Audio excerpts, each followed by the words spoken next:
یہ کیا کرتے ہیں؟ نہایت ہی غلیظ کام. ان کے پلان اگر میں آپ کو بتاؤں، یہ چاہتے ہیں کہ انسانیت کی نشو نما کو ختم کر دیا جائے، فیملی سسٹم ختم کر دیا جائے. ایک طریقہ جو ہے ہمارے درمیان، ہماری نسلیں کیسی بڑھتی ہیں، ایک مرد ایک عورت، دونوں کا نکاح ہوتا ہے، دونوں زندگی گزارتے ہیں، بچوں کی ولادت ہوتی ہے. یہی تو طریقہ ایک فیملی سسٹم ہے.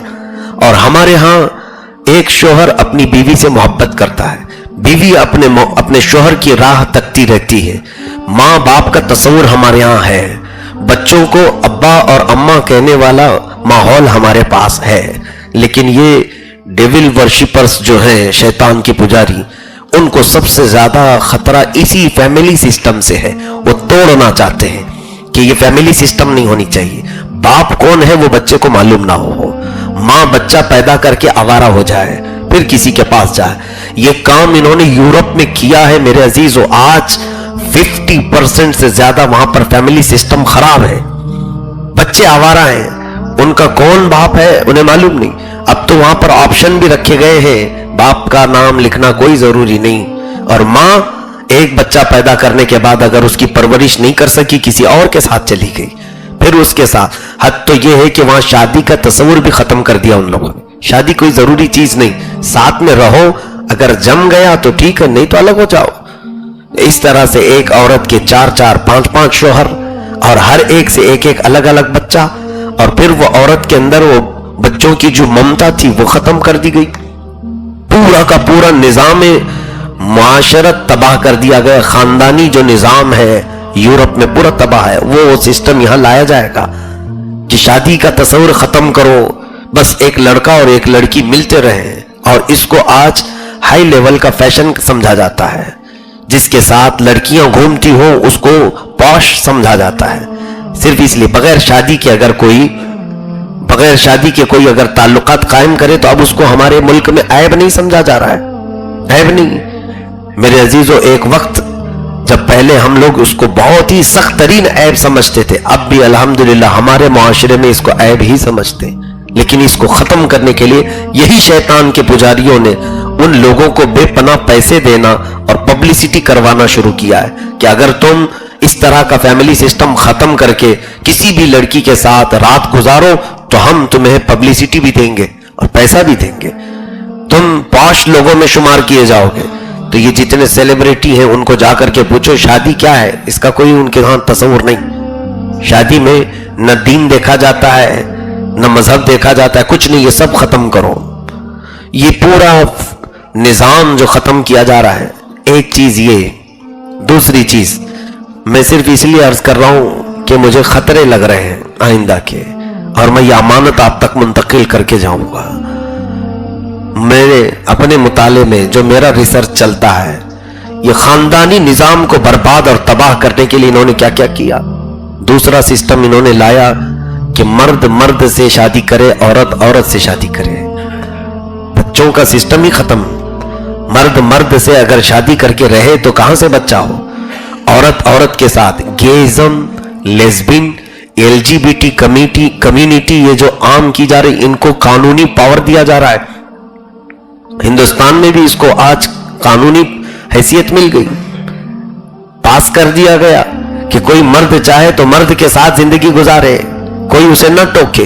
کس لیے یہ چیز ہے میرے عزیزو؟ آپ کو پتا ہے کہ ہمارا رب تبارک و تعالیٰ کا دیا ہوا یہ قانون، رب تبارک و تعالیٰ نے فرمایا یا ایھا الناس اتقوا ربکم الذی خلقکم من نفس واحدہ وخلق منها زوجہا. ڈرو اس رب سے جس نے تمہیں ایک نفس سے پیدا کیا اور ہر نفس سے ایک جوڑا پیدا کیا ہے.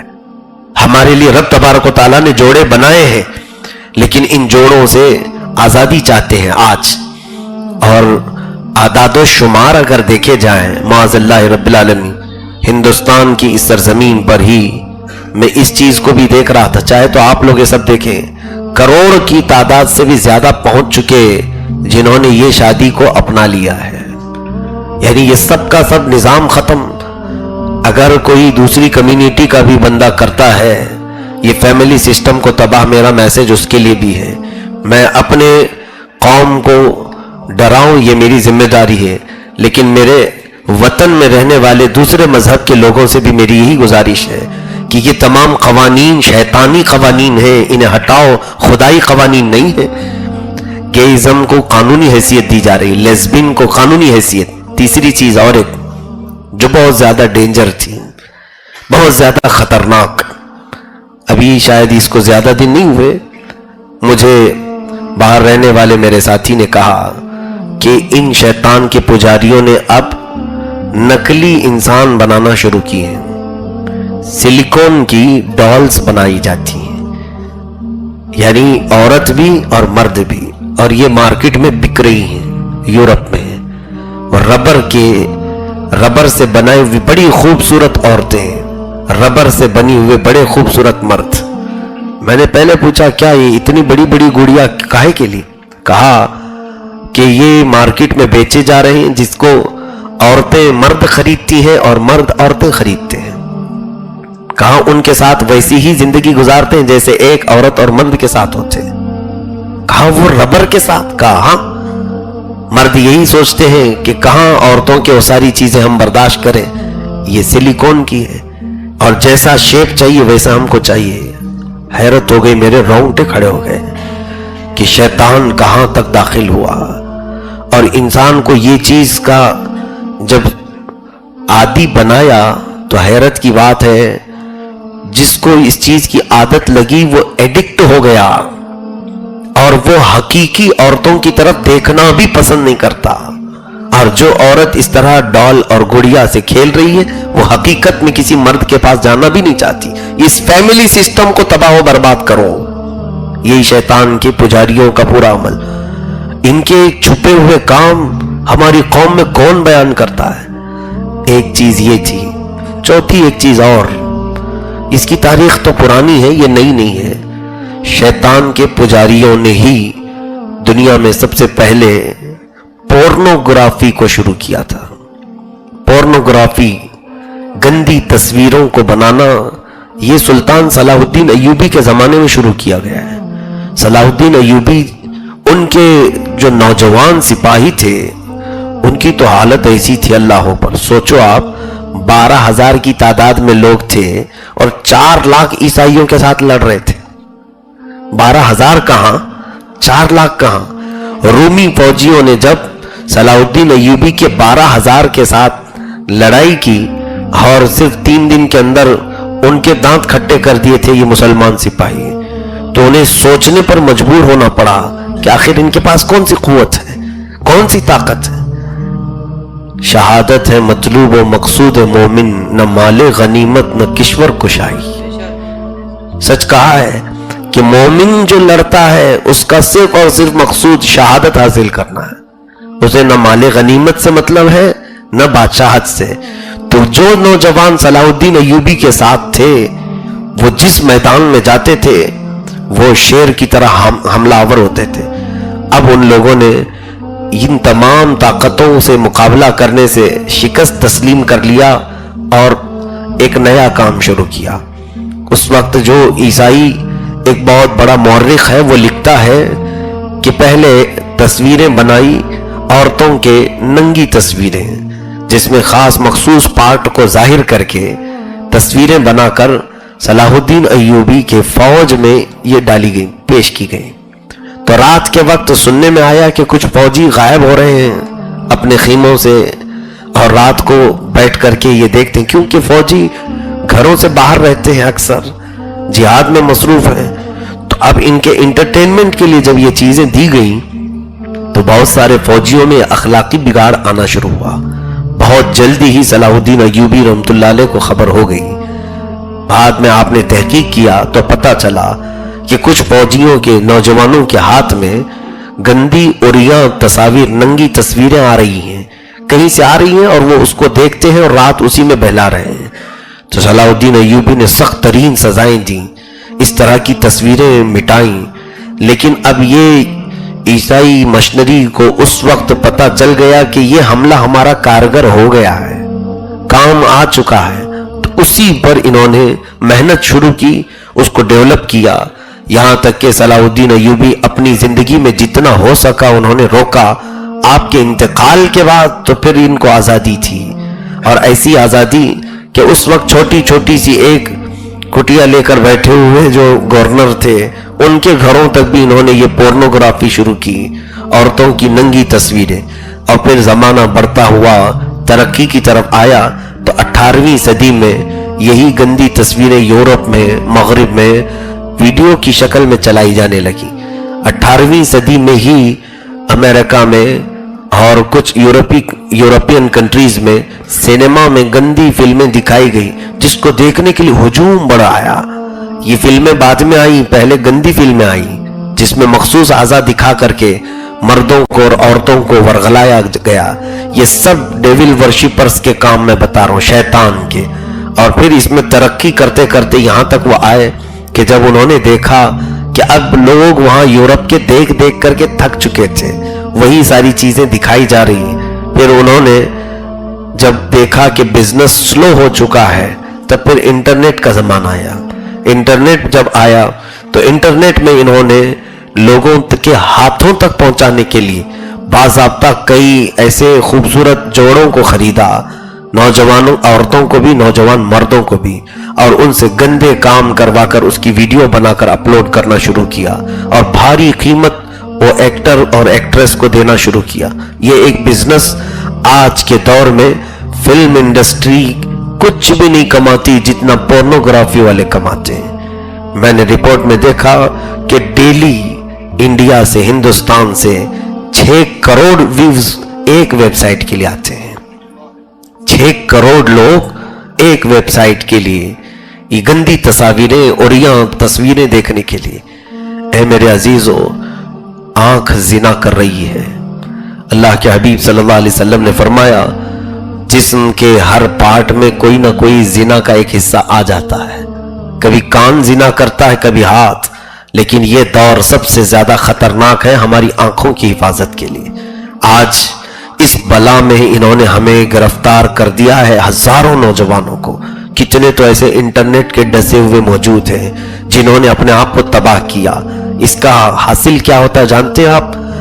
کئی ایسے بیمار نوجوان ہم نے دیکھے ہیں جن کی جوانی ختم ہونے کو آئی، ان کی مردانگی ختم ہو گئی۔ کس وجہ سے؟ حکیموں کے پاس گھوم رہے ہیں، دعویٰ جو بھی بول رہا ہے اس کے پیچھے بھاگ رہے ہیں۔ کیوں؟ پوچھا گیا کہ رات رات بھر پورنوگرافی دیکھتے اور اپنے ہاتھوں سے اپنی جوانی برباد کرتے تھے۔ تو شیطان یہی چاہتا ہے کہ تمہارے اندر اولاد پیدا کرنے کی کوئی قوت باقی نہ رہے۔ وہ فیملی سسٹم کو خراب کرنا چاہتا ہے، تمہارے نسل کی ارتقاء روکنا ہے۔ دیکھو کتنے سٹیپ میں نے بتائے۔ سب سے پہلی چیز تو یہ تھی کہ انہوں نے شوہر اور بیوی میں جھگڑے لگائے۔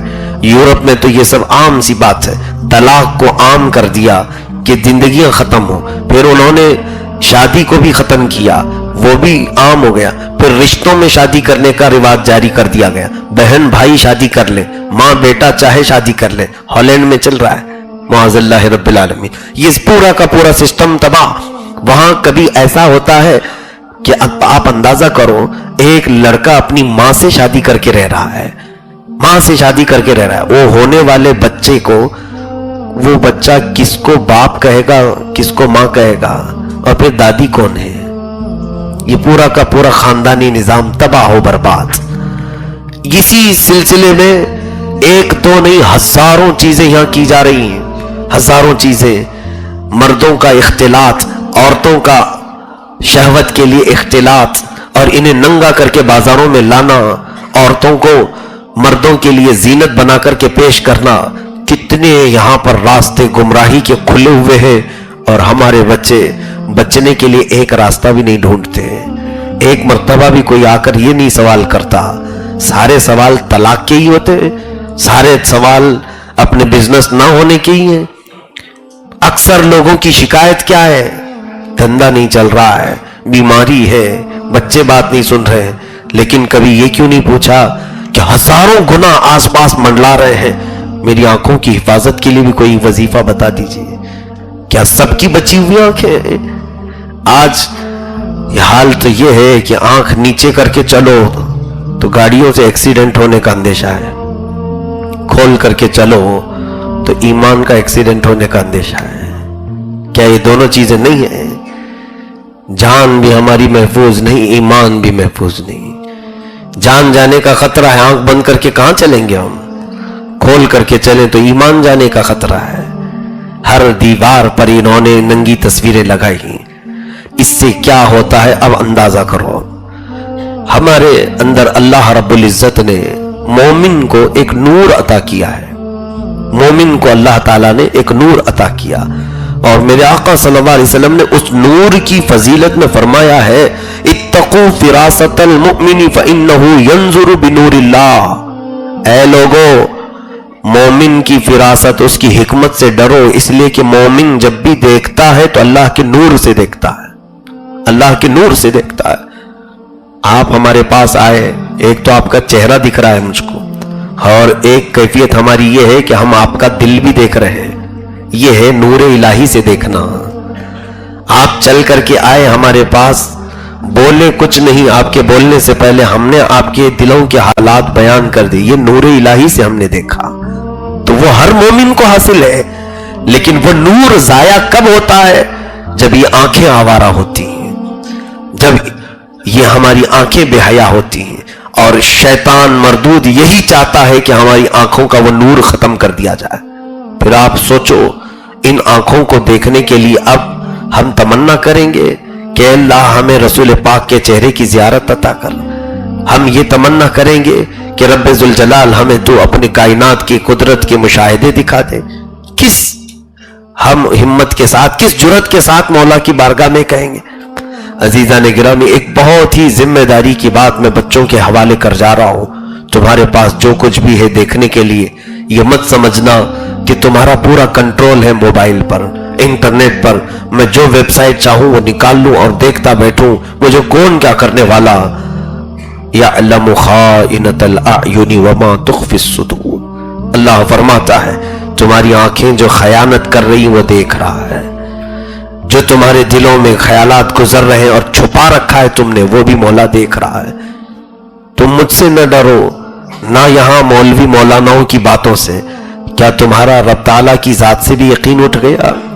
کیا اللہ کی ذات سے بھی بھروسہ ختم ہو گیا؟ اور کبھی یہ بھی مت سمجھنا کہ میں عبادت گزار ہوں، میرا تقویٰ ہے اور مجھے کچھ نہیں کر سکتا شیطان.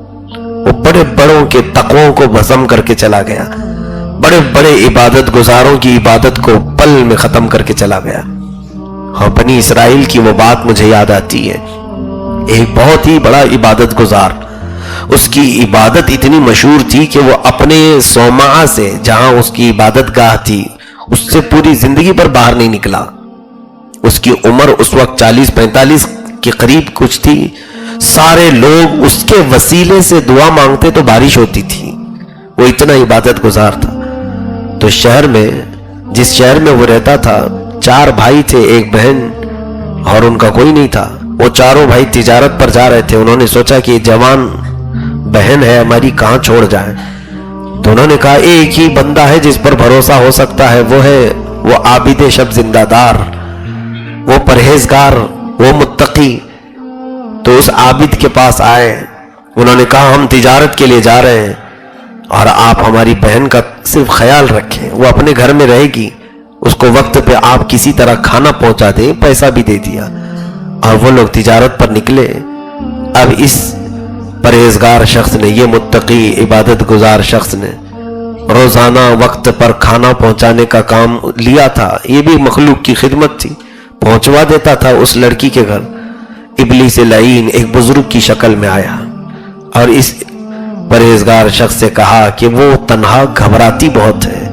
میں اس کے گھر گیا تھا، میں اس کا چاچا لگتا ہوں، وہ بہت گھبراتی ہے. کبھی کبھار آپ اس کا دل رکھنے کے لیے بات کر لو تاکہ اس کے بھائیوں نے جو امانت آپ کے پاس رکھی وہ بیمار نہ ہو جائے.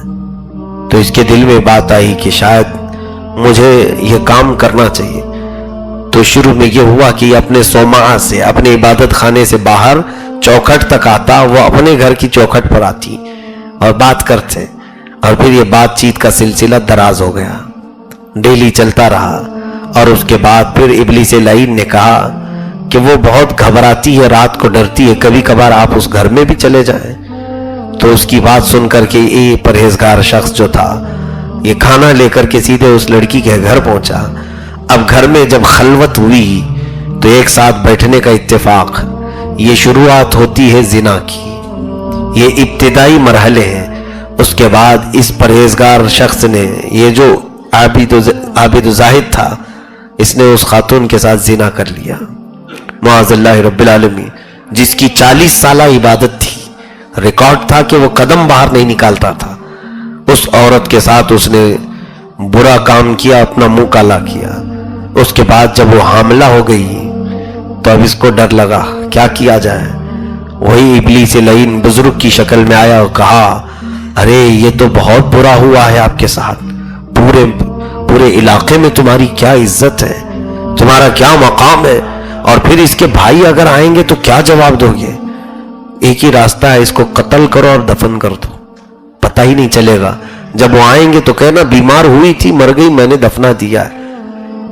تو اس نے سوچا کہ یہ صحیح بات ہے۔ ایک رات گیا، یہ جا کر کے اس سوئی ہوئی حاملہ لڑکی کو قتل کر دیا، جس کے پیٹ میں اس کا بچہ پل رہا تھا۔ گھر کے اندر ہی ایک گڑھا کھود کر اس خاتون کو اس نے دفن کر دیا، زمین برابر کر دی، اور پھر آیا اپنی عبادت میں مصروف، جیسے کہ کچھ کیا ہی نہیں تھا۔ شیطان نے یہ اتنا بڑا کام اس سے کروا لیا۔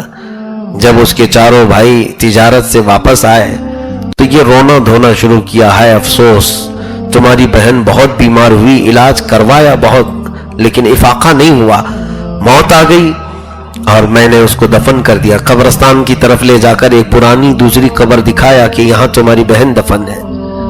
تو اس کے چاروں بھائیوں نے بہت گریہ وزاری کی، روئے دھوئے، اور اس کے بعد گھر آ گئے کہ ہماری اکلوتی بہن تھی وہ انتقال کر گئی۔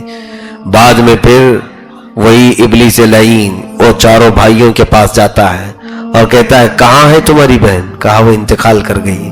کہاں ہے؟ کہا قبرستان میں۔ کہا وہ عابد جھوٹ کہتا ہے، وہ جس کو تم نے بھروسہ کیا ہے وہ جھوٹ بولتا ہے، تمہاری بہن مری نہیں، ماری گئی، تمہاری بہن کو قتل کیا گیا۔ کہا کیسے؟ کہا اس بندے نے تمہاری بہن کے ساتھ زنا بھی کیا، اسے حاملہ کیا، اور ایک رات قتل کر کے تمہارے گھر میں دفن کیا ہے، یقین نہ ہو تو کھود کے دیکھ لو۔ چاروں بھائیوں کو اس نے اس کا راز بتایا۔ انہوں نے تحقیق کرنے کے لیے جب گھر کو کھودا، اندر اس کی لاش مل گئی۔ اب کیا تھا ہنگامہ، وہ خاتون جو حاملہ مری تھی اس کی لاش ملی۔ جب باہر پتا چلا تو پورا کا پورا مجمع بکھر گیا، پورے لوگ سوما سے اس عابد کو نکال کر لائے، اس کے کپڑے پھاڑے گئے، اسے منہ کالا کیا گیا، جوتیاں ماری گئیں، اور پھر لے جا کر کے اس کو سولی پر چڑھایا گیا، سولی پر رکھا گیا کہ اس کی سزا یہی ہے کہ اس نے زنا کیا ہے اور قتل بھی کیا ہے، اب اس کی سزا یہی موت ہے۔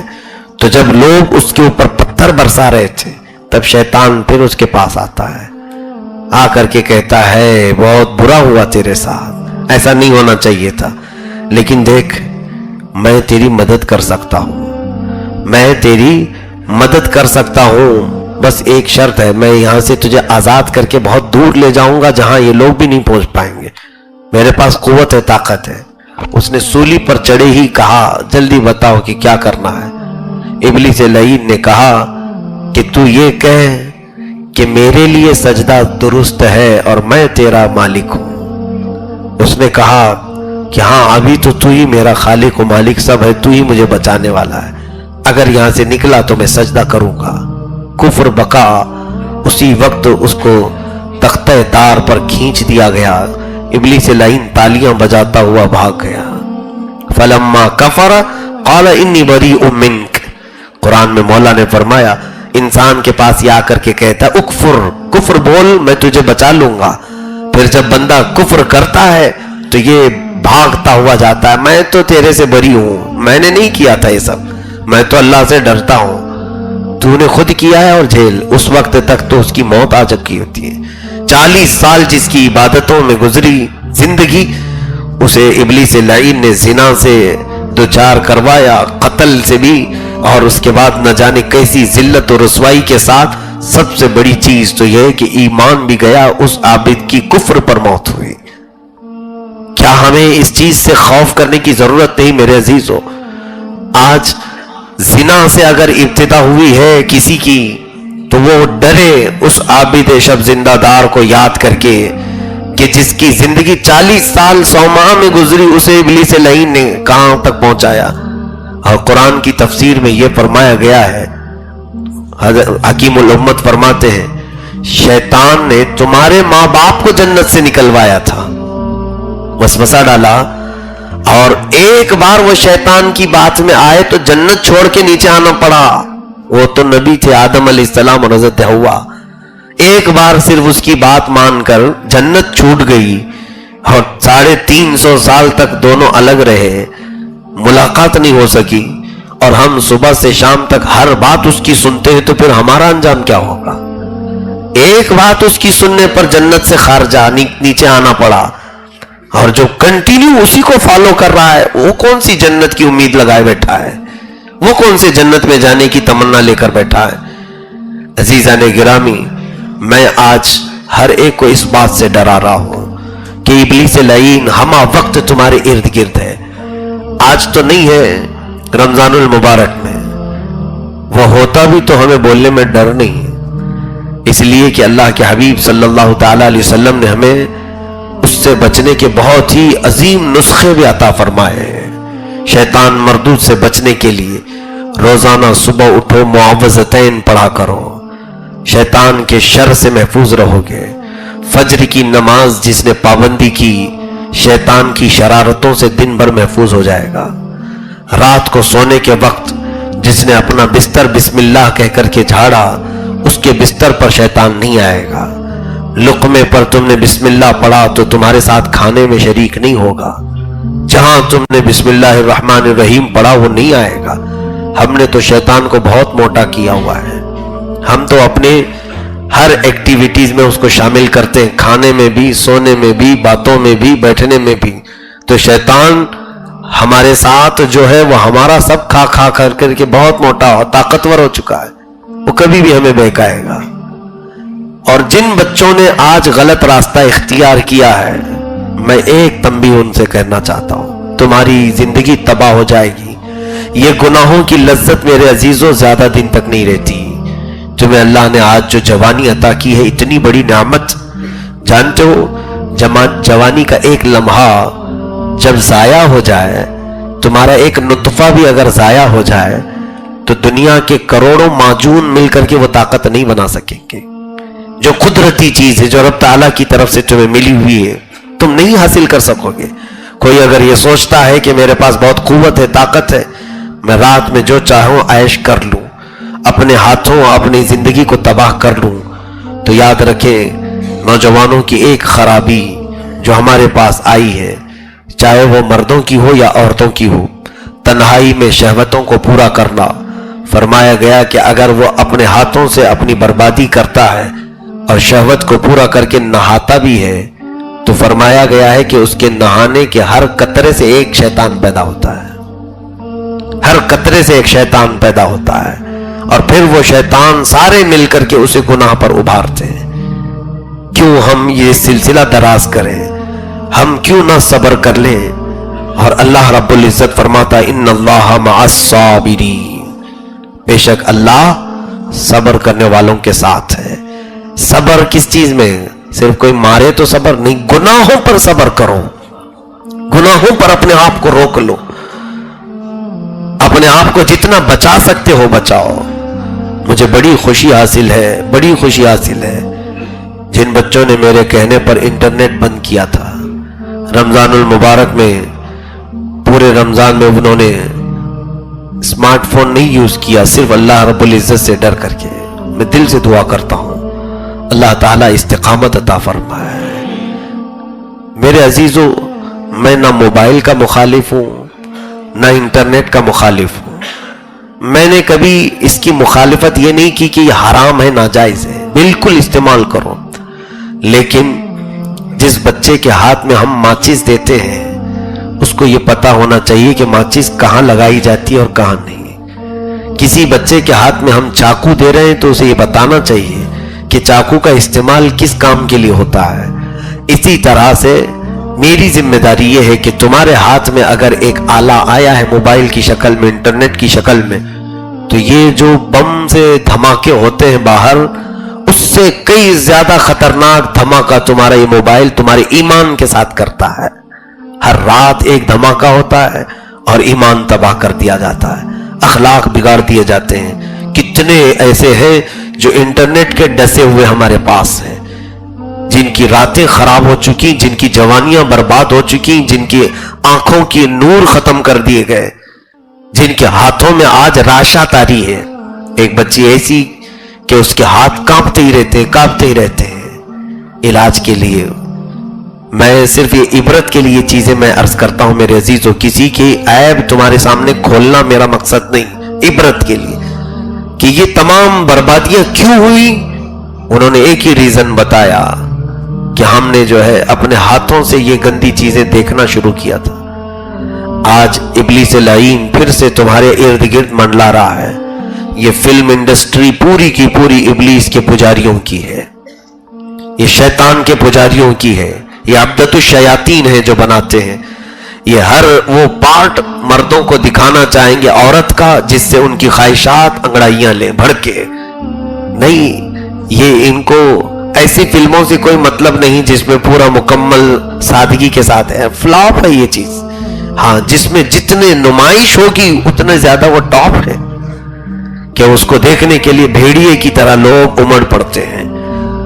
میں تو یہ سمجھتا ہوں کہ جو اس طرح سے ننگا جسم دیکھنے کی خواہش کرتے ہوئے امڑ جاتے ہیں وہ لوگ کتوں سے بھی بدتر ہیں, کتوں سے زیادہ ذلیل ہیں.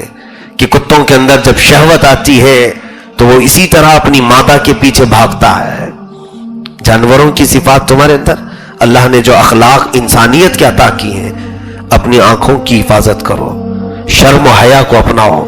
میں نے جو سخت جملہ کہا ہے وہ ہر ایک کے لیے ہے, میں کسی ایک کے لیے نہیں, ہر ایک کے لیے. جو غلاظتیں دیکھنے کے لیے بھاگتا ہے وہ کتا نہیں ہے تو اور کیا ہے.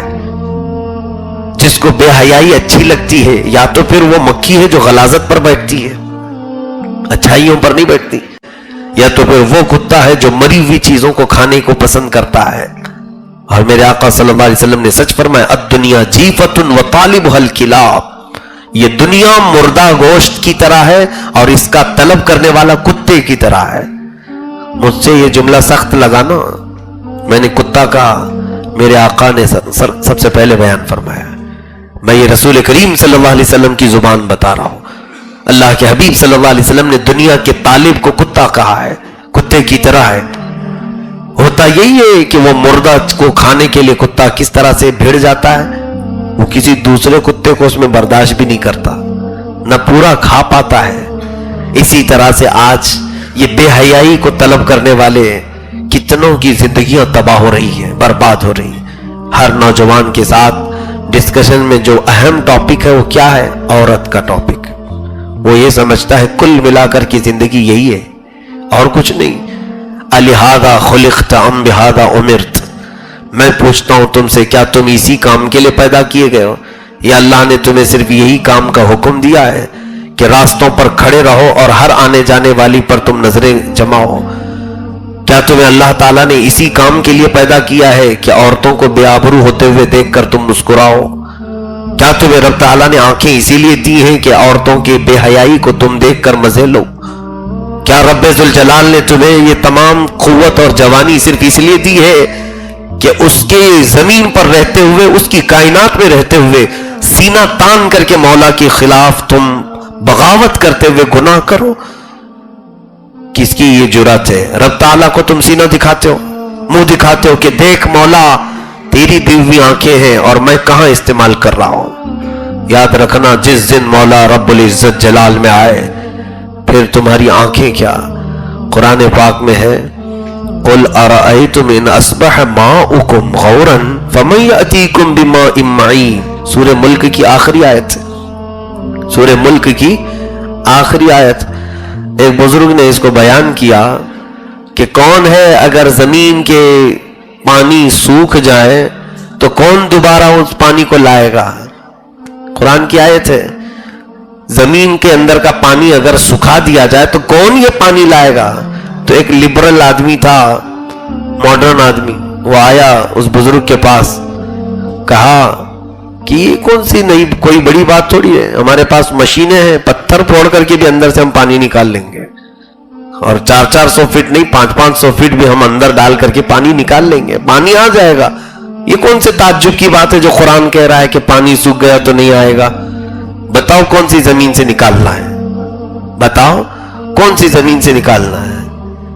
تو انہوں نے کہا اپنی دونوں انگلیاں اس کی آنکھ میں ڈال دی, اس کی آنکھ میں ڈالی تو اس کی آنکھ درد اور بے قراری شروع ہو گئی, ایسے کہ اس کی آنکھوں میں اب کچھ بھی نظر نہیں آتا تھا. صرف انہوں نے آنکھ اس پر اپنی 2 انگلیاں لگائی. وہ چیختے چلاتے باہر ادھر ادھر اچھل کود کر رہا تھا. پھر وہ بزرگ کے پاس آیا, کہا کیا ہو گیا, کیا ہو گیا میری آنکھوں کو کہ آپ نے صرف 2 انگلیاں دکھائی؟ کہا تیری آنکھوں کا پانی سوکھ گیا, تیری آنکھوں کا پانی سوکھ گیا. کہا کیا کرنا ہے؟ کہا زمین کا پانی بعد میں لانا, پہلے اپنی آنکھوں کا پانی لا. تو کہہ رہا ہے کہ زمین کا پانی اگر سوکھ گیا تو لانے میں کون سی دقت ہے, میں مشینوں سے لاؤں گا. کہا جا, تیری آنکھوں کا پانی سوکھ گیا ہے, پہلے تیری آنکھوں کا پانی لا کر کے دکھا تاکہ تجھے روشنی آ جائے, پھر زمین کے پانی کی بات کرتے ہیں. میرے عزیزو, رب تبارک و تعالی جب چاہے کسی بھی ذریعے سے تمہاری آنکھوں کو سکھا دے, ختم کر دے, زندگی بھر کے لیے ہم معذور ہو جائیں. اس لیے آج کے دن میں میرا صرف یہی میسج تھا, یہی ایک, کہ میں پوری قوم کو لیلۃ القدر کی اس عظیم ساعت میں یہ عرض کرنا چاہوں گا کہ بچے, جوان, مرد ہوں, عورتیں ہوں, بچیاں ہوں, یہ تمام وحشتوں سے اپنے آپ کو بچائیں, یہ تمام گندی بیماریوں سے اپنے آپ کو بچائیں, بے حیائی سے اپنے آپ کو بچائیں. اور بچنے کا ایک ہی راستہ ہے, جب تمہارے پاس اس طرح کا ماحول آئے, صرف ایک خیال کر لینا کہ میرا مولا مجھے دیکھ رہا ہے, میں رب تبارک و تعالیٰ کے حضور کیسے یہ غلط چیزیں کروں. رب تبارک و تعالیٰ میری ان تمام بے حیائیوں سے واقف ہے. ایک بار اگر تم بچ گئے تو پھر تمہارے اندر ایمانی قوت اور حرارت وہ آئے گی, قسم رب ذوالجلال کی, جس پر تم نگاہیں ڈال دو گے مولا اسے توبہ کی توفیق عطا کرے گا. یہ تجربے کی بات میں بتا رہا ہوں. سرکار مفتی اعظم ہند رضی اللہ تعالیٰ عنہ, یہ وہ ولی کامل کا نام ہے کہ آپ بیانات نہیں کرتے تھے, بیٹھتے تھے, سٹیج پر جا کر بیٹھے ہیں اور مجمع ہزاروں کا صرف ان کے چہرے کو دیکھا, جنہوں نے آنکھوں میں آنکھیں ڈالی, مجمع میں سے وہ چیخنا چلانا شروع کیے, توبہ کرنے لگے, نہ بیان کیا, کچھ نہیں کیا, اور کتنے تو توبہ کی اور ان سے بیعت کر کے آج تک یا تو وہ پھر اصلاح پر اور ہدایت پر قائم ہیں. ان میں سے کئی تو ایسے ہیں جو علماء صالحین بنے ہیں, جو گناہوں میں زندگی گزارتے تھے وہ علماء وقت بنے, مفتیان کامل بنے. تو کس وجہ سے؟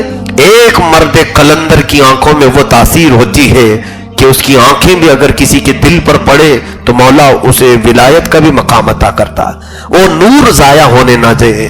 ہماری آنکھوں کے اندر جو نور ہے اسی کی برکت ہے. الحمدللہ ہم نے بزرگوں سے یہ سنا بھی ہے اور دیکھا بھی ہے, میں نے دیکھا ہے.